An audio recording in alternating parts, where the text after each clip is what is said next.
Bien-aimés dans le Seigneur, nous sommes là dans notre tranche, la prière de délivrance. La prière de délivrance, c'est la prière de libération, c'est la prière victorieuse, c'est la prière de contre-attaque et c'est la prière qui donne la stabilité. Aujourd'hui, nous allons lire un seul verset.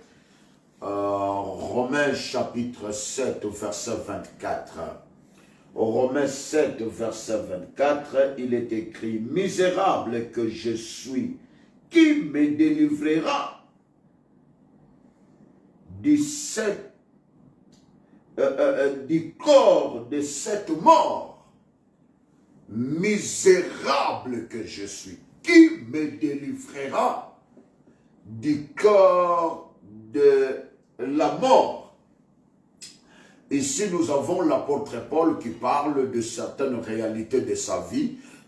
Réalité de l'apôtre Paul, azalaki na ba difficulté moko oya bandai ko vivre ye moko en tant qu'individu. Azo remarqué une force oya bandai ko empêcher le fonctionnement normal de sa vie. Malgré sa bonne volonté de vivre heureux, malgré la bonne volonté d'être agréable, apprécieux devant son Seigneur, mais l'apôtre Paul a remarqué que malgré qu'il était choisi par le Seigneur après la rencontre à chemin à Damas, mais l'apôtre Paul a remarqué quelque chose où il faut s'opposer avec le fonctionnement normal de la vie. Et c'est comme on appelle le contre-courant. D'ailleurs, celui qui est dans verset 18, on va découvrir une vérité. Dans verset 18, on dit: « Et ce qui est bon, je le sais, mais n'habite pas en moi. C'est-à-dire dans ma chair. J'ai la volonté, mais non le pouvoir de faire le bien. » Donc, il a dit: j'ai la volonté. Il ne manque pas la volonté. L'apôtre Paul est rempli de bonne volonté, mais ce qui manque dans sa vie, c'est le pouvoir d'exécuter, le pouvoir d'accomplir cette volonté. Vous pouvez avoir un souhait, vous pouvez avoir la volonté, vous pouvez avoir les désirs, mais ce qui compte, c'est la capacité, la force d'exécuter ce qui est dans votre cœur. Et l'apôtre Paul parle ici, il a dit: non, je ne manque pas la volonté. Et malgré ma bonne volonté, mais je manque la capacité. Je manque le pouvoir. Et l'apôtre Paul, plus loin, l'obéit, mais c'est comme si une autre personne habite à moi. Vous pouvez lire ces passages, il y a Romains 7, verset 12. Et puis ce n'est pas ici un simple fidèle ou bien non, c'est un apôtre choisi par Jésus lui-même, établi par Jésus lui-même, imposé, accompagné par l'imposition des mains des apôtres. Donc les aînés dans la foi, on va précéder qui m'a imposé, qui m'a beaucoup pour Bandamoussala. Donc, à sortir capacité ni au sommet. Et ici, quand il parle de réalité de sa vie. Alors, il dit non. Nazomo na lokola motomo susu asana katinanga. Donc, azo remarqué lokola bazabi balé. Hein? Oyo yazo linga ayebi ke sengele zalaboui. Mais sur le terrain, azo remarqué une opposition. Alors, je ne manque pas la volonté.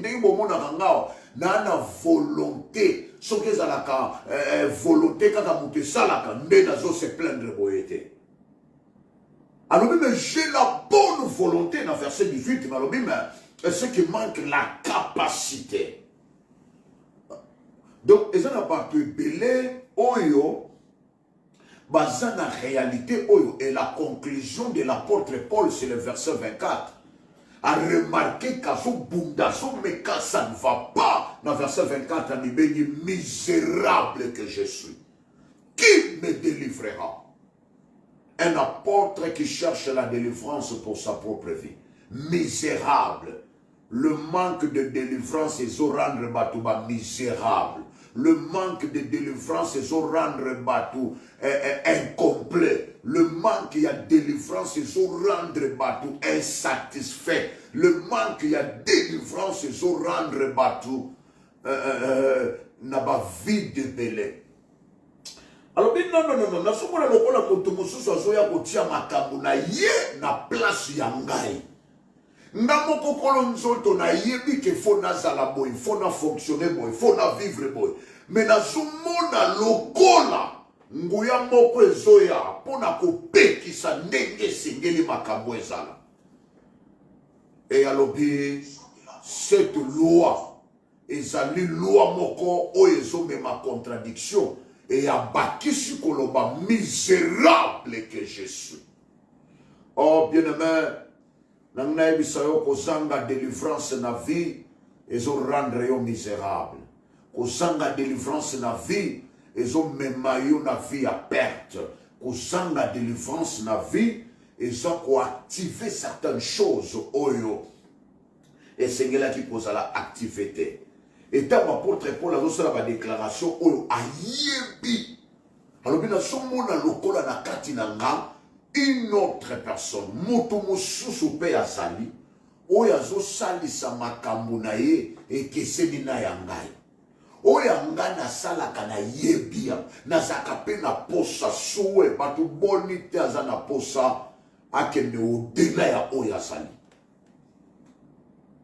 Ana posa ya ko surmonter un empêchement. Ana posa ya ko triompher. Ana posa ya ko vivre la victoire complète. Mais, azo remarqué katina ye un empêchement. Oyo zo salake, oyo azo souhaité ko sala et ko kisamate. Oyo azo souhaité ko pratiquer et ko kisamate. Oyo azo souhaité ko vivre et salamate. Misérable que je suis, qui me délivrera? Oh bien-aimé, Mouta oppose à la misérable n'a pas réalité belée dans sa vie. La personne a remarqué que dans sa vie, on va bien en français une plantation. Ko planter oyo ye a yebité a yeuti place ça et outité. Vous savez, Batomingi basutuka na vie a comment le lengi oya salakate. Yemoka komi komi tout na men. Oyo na zomona e yeli wapi e komeli wapi. Plantation. Nanya yako implanter réalité yo yebi mutuna makolote. Batu boni brusquement il y a le changement de la vie. Flèche à vise à ekomata boimbala moko pan ekiti. A komi ko kele la na oya okayi ko kele la te. A koti na vie à ma difficulté à soye bate au juste c'est moi ou ce n'est pas moi. Bandeko, il y a des réalités spirituelles où comment ko komi sabatu tellement botanga na Bible c'est Jésus qui a dit ça, ce n'est pas notre moko boye bien mutu moko komi bikomela. Yesu akoma na Bible mutu aloni bilangane ya blé ya malamu. Aza sur ka calculer na ko réussir na ko teka na ko sala boye na ko bonga na vie. Mais Jésus alobi na tout tango alali son ennemi vint. Et aye ko lona semence à ma bé pour contredire ou empêcher même compliqué. Oyo ya lona ki aye moko ya bien. C'est Jésus qui a dit ça. Dans Matthieu chapitre 13. Et mouta surtout quand vous voyez kotala na bilangane va dire oh nenge nini oyo yo tia kite bimi. Alors c'est mon ennemi qui a fait ça. Mouta précisa maloba wana Jésus batu baye donc il y a loni mususu baye ko lonele mususu nani a lonela yo na vie oyo yo okanate. Nani a lonela yo makambo na vie oyo souhaitate. Ba réalité nini bima na vie na yo oyo yo kolonzo to yebi origine te. Heureusement, nous avons une promesse toujours dans Matthieu. Balobin, c'était au papa l'onate. Réalité, nous, au papa l'onate se retrouva dans la vie. Et qu'on piquama, et qu'on boakama. Deuxième chose, c'est ma vie à battre comme les dépôts sataniques. Mbale belé batu bazali. Ma vie n'a pas comme un dépôt satanique. Je parle de dépôt satanique. Vine comme place yo, bayaka ko boaka n'importe quoi. Abandaka vina bandoto amabe, pas blocage aye, pas ba mari de nuit, ba femme de nuit, ba ye, et l'ongwe ba femme de nuit, pas ba perte bandi ko salama, ba perte pas à côté d'un système à recul, bandi ko pas, allez, contradiction. Donc, vina yu koma do kola dépôt, boko sanate ye soit tuna mutu lo kola yonanga. Possédé fou de Gadara. A tout nié, quel est ton nom? A émissier lésion. Et donc la personne a fait ce qu'on appelle la perte d'identité. Asa suna bo motote, comme na ye bunga. Tellement makambo leki kombo ya makambo nde mutezo bima. Kombo no nani, alobi ba benga kanga lésion. Lésion la kisi toze belé. Moyen ya kotani lo moko na moko exacte moyen ya ko identifier yo boye exacte to sa lésion et bon mona katango ba bimaka koma bangulu ba panzanaka lo lenge nini bangulu basala ki renverser lo lenge nini bangulu ba boaka maki. Oh bien aimé, est-ce que vous êtes conscient vina comme lokola dépôt?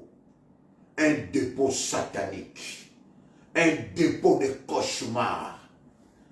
La journée, tu es content, tu es à l'aise, mais na boutou, ba zongi sako place au botama, place au kolela. Na boutou nyoso kendaka na parcelle familiale, place au botama, la place à famille, na bino place bino so bo sangani la bo kolela na boutou nyoso se retrouve à kuna. Na moi, aux la place mususu, mais au lota kaka place où ils sont les cas. Nani a commis sa vino dépôt.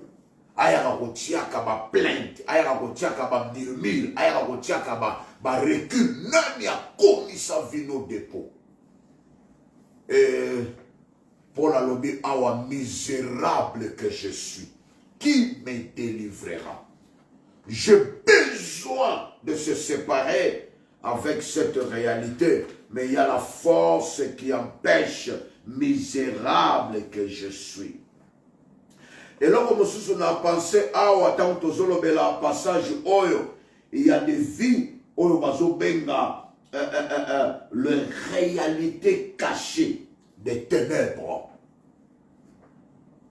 Tant que Paul a zoloba, nazo yebate, oyo ngana yebi yango yo mezo mona na te. Mais oyo ngana lingaka te ezoya, le réalité cachée des ténèbres. Et ça, nous avons manipulé télécommande, mais vous avez la place à finir la moitié. Vous avez la TV changé. Pan TV changé. Vous avez TV changé. Makambo est comme la qu'on a vu. Peut-être tu manques la maîtrise d'expliquer, même comme je peux dire en français, logiquement, tu es dans l'impossibilité d'expliquer. Logiquement impossible, logiquement, humainement, c'est compliqué. Des réalités cachées. Le réalité cachée est nous avons déjà parlé avec une famille, sorcellerie. Moko ya bana, chaque mois nazalaki na mission pour détruire foyer ya tata na maman. Moko ya mwana lobi ba pesa ki lititi moko ni kasa fe ya moke atiaki na se ya lolem. soka baloli lolemo boye papa na mama ta bazalaki koseka incompréhension fo banda il faut babunda et il a témoigné soko tali fait ya moto monaka ngo ya moke ya verte boye ça ngo tatina te mais il fait zo mema na vie ya ba parents. Et tant que délivrance et salama que Jésus-Christ a occupé la place dans cette famille, dans ce foyer. Et moi, je suis rien. La chose reste, mais ça nul sans effet. Jésus a rendu les cas naturel. Mais avant la délivrance, c'est ça qui dégage. Ba para bazo vivre une incompréhension au saganate mais bazo ibati lititi ya weza wa moi na tchaki lititi na moi kwa moko soka monika ka boyale akeko twatia wa baloli kaka lolem pa ndako yindi et des choses pareilles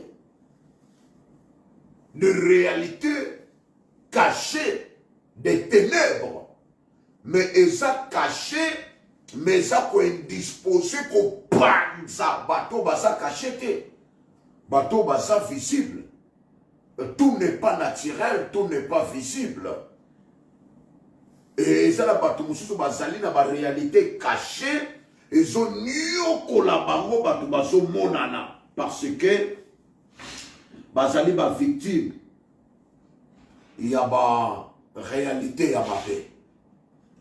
Et là, comme je père, on est cause de la délivrance, et zali, ma réalité qu'on coupait, ma racine de tout problème. Hein? Yo bima problème, mais racine ma koundé là yo quelque part. Nous avons besoin de Jérémie a établi yo pour arracher, déraciner, ruiner.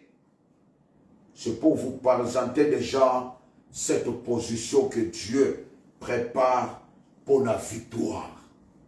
Oh bien-aimé, que le Dieu de la Bible, dans Paul a dit misérable que je suis, à ceux qui ont la terre, à Ekobakisa, gloire soit rendue à notre Dieu. Pourquoi? Parce que à ce qui ça Jésus-Christ, le tombeau est vide, Jésus est vivant, il voit tout. Jésus est vivant, il coordonne tout. Jésus est vivant, il est capable de délivrer tout. Il a la maîtrise. Si vous remarquez que passage il y a Romains 7 verset 24, misérable que je suis, qui me délivrera? Verset 25, dans le Bible, gloire soit rendue à Dieu qui a ressuscité Jésus. En d'autres termes, bisoba chrétien, quel que soit les problèmes, quelle que soit la réalité, Jésus est vivant, il coordonne, il maîtrise.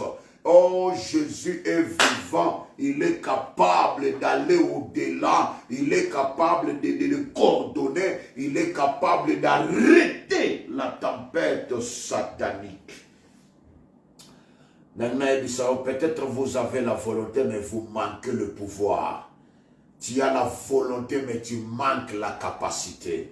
Tu as la volonté, mais tu manques makambo ekoki ko accompagner volonté na yo pour arriver là-bas, pour réaliser les choses. Tikana Ebiso, le Dieu de la Bible est là. Le vainqueur de gloire est là. Le Seigneur de toute capacité est là. C'est lui la solution de l'humanité. La lega qui to sambela, to ebisa nzamba lola ngayeyo. Volonté zalaka. Soki zalaka pona volonté mbe anazabo ete. O ebisa nzambe wana ngayeyo. Na ana posa capacité na yo esala. Ngayeyo. Hein? Parce que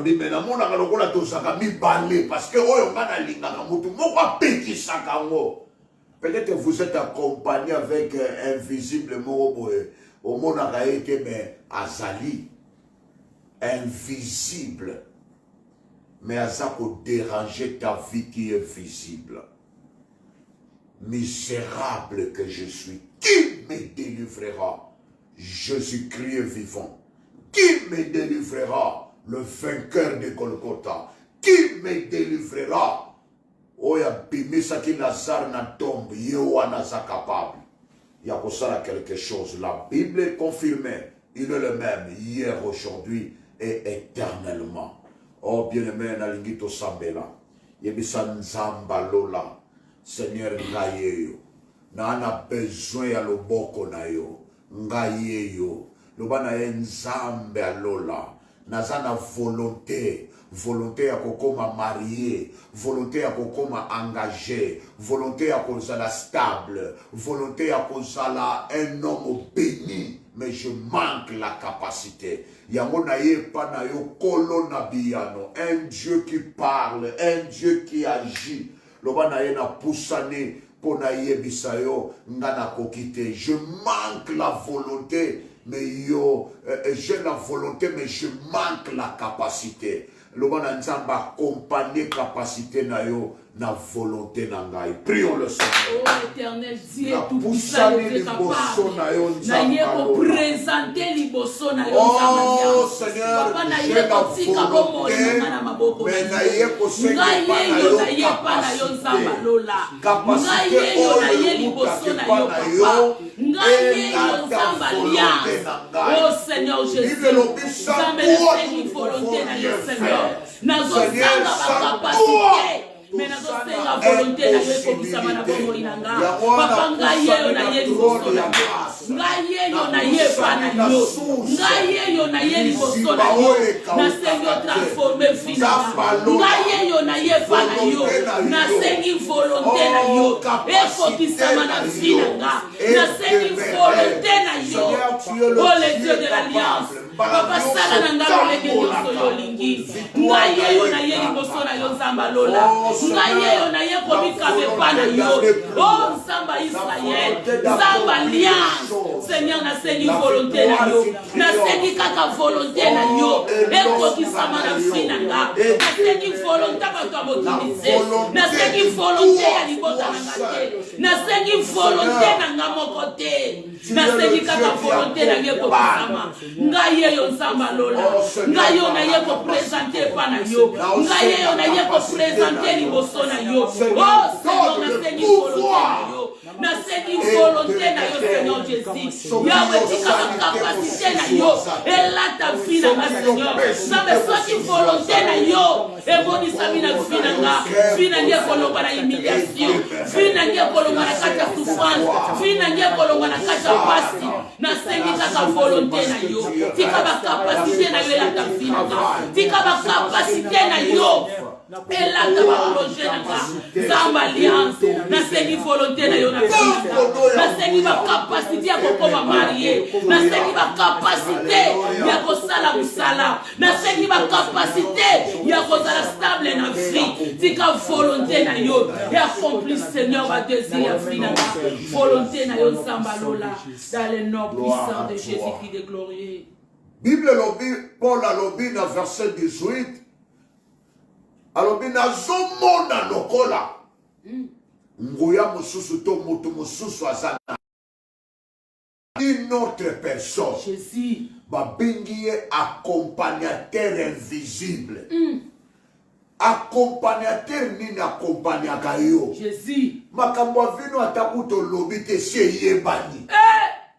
Yesu. Tant musoza na bomwana. Ezala na zwaka ye place na lala kasoki wapi. Na mona kayete. Mais m'empêchement ma complication na yende zala. Yesu. Osolo bananzambe tout accompagnateur ou accompagnatrice nyonso. Alléluia. Na yeba yeto na yeba yete. Lelo. Oto nzambe la. Moto ya nya. Lelo zopena. Père de gloire. Nzambe accompagnateur satanique. Oya accompagnaka fina nga. Pona compliquer situation ya fina nga. Nzambe alliance. Na yeba to na yeba yete. Lelo azopena. Lelo azoyamba moto. Lelo azotumbama. Moto ya iwa. Azopela. Azopela. Azopela.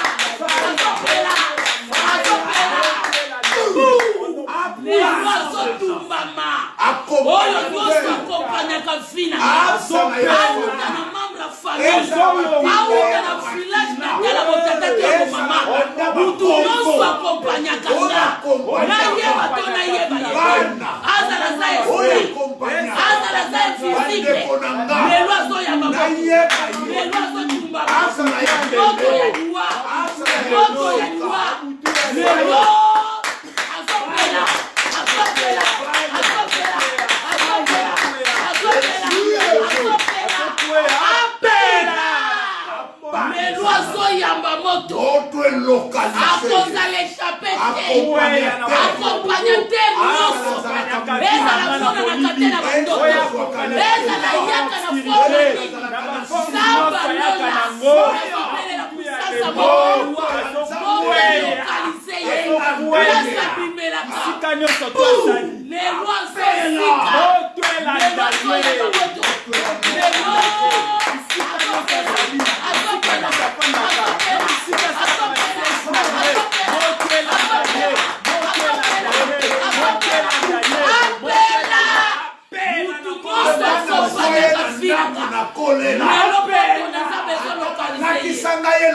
invisible.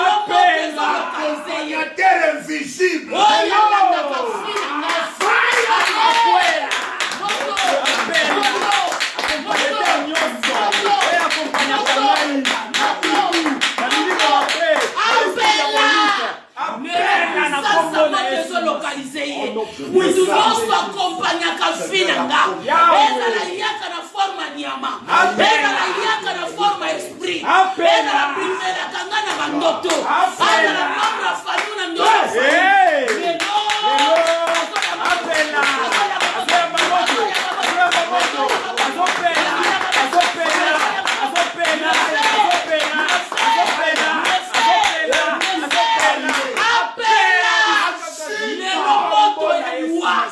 tout accompagnateur satanique oya landaka nga mutu na mo oya kolanga na nzoto lokolela oya latanga na nzoto lokola lelo accompagnateur wana spirituel na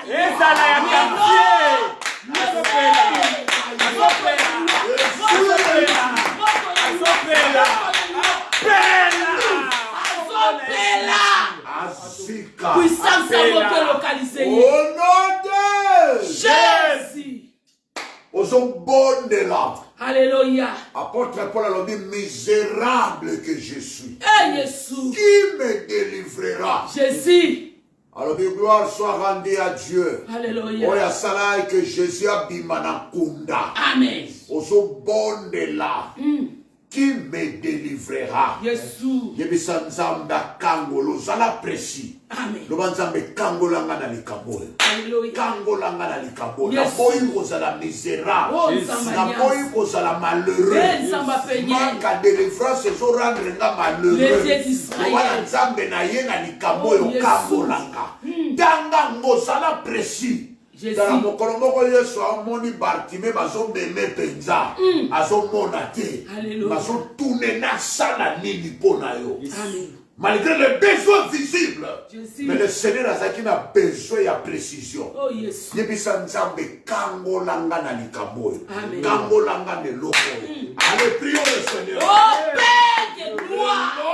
Nzambe na ye pa na yokolo Seigneur na ye mo présenter yo finanga délivre-moi mon Dieu mon roi Seigneur na yo kangolanga na butu ya lelo papa na ngana faso kangolanga papa kotisa délivrance na finanga kangolola kangolanga na faso na mari de Dieu kangolanga na seri ba projet kangolanga na humiliation kangolanga na rejet papa kotisa délivrance na bobo nanga nazala nzambe kosisite obele kaka yo retutelaka motema obele kaka yo retelaka motema yawe kangolanga nalingi butu ya lelo ezala butu ya délivrance Seigneur kangolanga Yesu kangolanga kangolanga na bafosa famille kangolanga na balie ya couture kangolanga na balouase établi kangolanga na humiliation kangolanga na badéception Seigneur Kangolanga. Délivre-moi de les chaînes. Délivre-moi de les prisons. Seigneur Kangolanga. Accordez délivrance instantanée de Finanga. Kangolanga, Seigneur Jésus. Ça bloqué quelque part. Yahweh.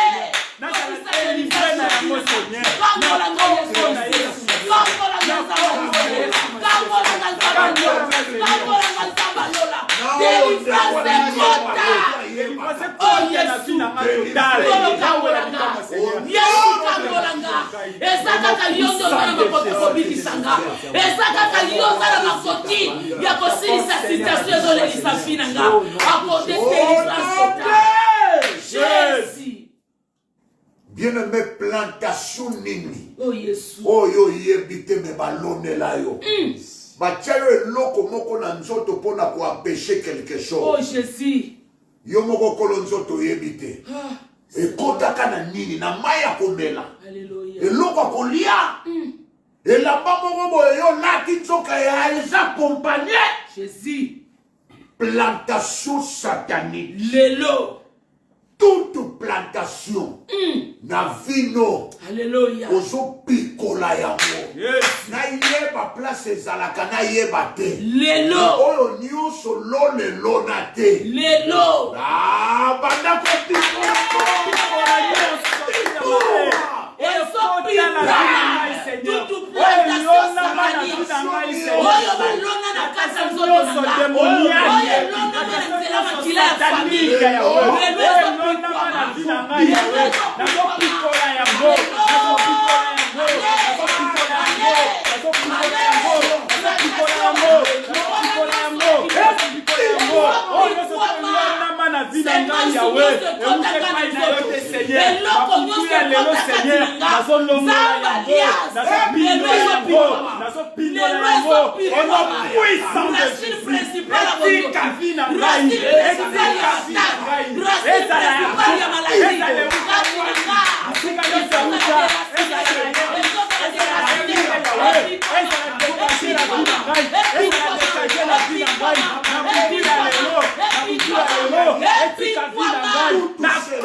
Nani a commis sa vino dépôt satanique. Lelo. Ba réalité a dengue la dengue. Et ba na ko se manifester. Jésus. Lelo chose à la déloger. Alléluia. Yesu a bengani ba démon basala ki lésion. Nombre ye ba na quitté tout un quartier. Ba commis si fi a mutu résidence. Ba bima ba kota na bangolo. Jésus. Oya komisa vino dépôt satanique. Balobela bandoto amande, balobela ba mari de lui, balobela ba dette, balobela ba complication, balobela confusion, balobela perte, balobela malédiction, balobela ba mauvais héritage. Jésus. Nani a komisa vino dépôt satanique. Lelo. Lelo to sa ko révoquer. Osa bakosa kobengana Azolo. ndenge Jésus abenganaka bato na temple. Jésus. Votre corps est le temple Alléluia. aussi. Lelo ozobengana Alléluia. oyo nyonso eza na kati ya vino na Alléluia. dépôt yakomisi yango dépôt loba vino yango eza dépôt satanique te Jésus. alekangaka. Oh Père de gloire. La Bible nous déclare notre corps est le temple du Saint-Esprit. Oh, il y a comme ça nous sommes dans la dépôt satanique. Oh, il y a comme ça nous sommes dans le dépôt à l'esprit.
Au nom puissant de Jésus-Christ de Nazareth. Au nom de Jésus. Alléluia. Amen. Amen. Alléluia. Amen. Alléluia. Amen. Amen. Alléluia. Amen. Amen. Alléluia. Amen. Alléluia. Amen. Alléluia. Yes, Azakosala. Amen. Azakosala. Azakosala. Amen. Alléluia. Amen. Acclamons le roi. Alléluia. Le tout-puissant, le Seigneur des Seigneurs, le Maître suprême, oh le Dieu des rouleurs, le Dieu de l'Alliance, le Dieu d'Israël. Merci Adonai. Merci le roi des rois. Merci la bonne cachée. Merci les bons bergers. Merci le Dieu des tout-puissants. Merci Jésus. Merci Adonai. Merci Alpha Omega. Merci Jésus. Merci Seigneur Jésus. Bien-aimés, nous sommes à la fin. Pour aujourd'hui, nous avons nos prières lundi, lundi, mercredi et vendredi. Donc 3 fois par semaine, n'oubliez pas à ces rendez-vous. Ils ont ma prière à délivrance. Lundi, mercredi, vendredi, nous avons bon de là pour nous kokango na manayo. Même aux amusika, au sanate, et comme à el moko. Mutumoko ya kozwa Yesu abitokele Yesu abitokela ke mix habite ndenge na yebeli atokete na musika kaka soko lobi quelque chose comme ça. Amen. Yesu lobi foi eza terrible et ça la melon de molobi. Amen. Azonga kakuta solution. Même ça mutumoko soko za na besoin bala de la yo za na France, to za na penel France et kambabi na révérende Renate Kibana et puis Bruxelles, révérend Laurent Semé, États-Unis, Washington, nous avons pasteur Richard et Texas, nous avons ministère de la délivrance, nous avons pasteur Nzeza Papi. Nous avons la province, Sokobengi na 099 99 17 491. 099 99 17 491 ou bien 081 99 17 491 081 99 17 491 bandeko nyonso mpe bazopartage balien oyo lokola tofungoli place osika bao bazopartage koyede bato mpe baprie. Nous voyons makambo mabe ezanga ta tina ya soni bato bazopanza yango facilement. Mais makambo malamu Bible lobi na mokolo ya suka bato bakokoma ennemi déjà de Dieu, c'est-à-dire makambo malamu bakolinga ngote ya mabe bato bakopanza yango. Alors toi, tu es un enfant de Dieu, vous pouvez profiter. Bato mususu bazana ba minyololo ya satana soko partager na bango ba prière oyo.